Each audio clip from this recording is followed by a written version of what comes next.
Why do so many people buy high and sell low, effectively doing the exact opposite of what sound investment strategy suggests? It's a fascinating question, isn't it? This seemingly irrational behavior is deeply rooted in our psychology. Let's take, for instance, the story of Bob, a hypothetical investor who bought at the peak of every market bubble since 1973, only to panic and sell at the bottom. Despite having the worst timing imaginable, Bob still managed to grow his wealth over time. Housel uses this case to demonstrate that time in the market is more important than timing the market. Another case study is that of Ronald Read.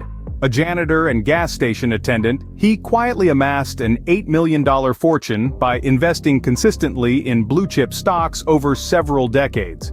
The story of Read underlines the power of patience, discipline, and long-term thinking in investing. Housel also explores how our personal experiences shape our approach to money.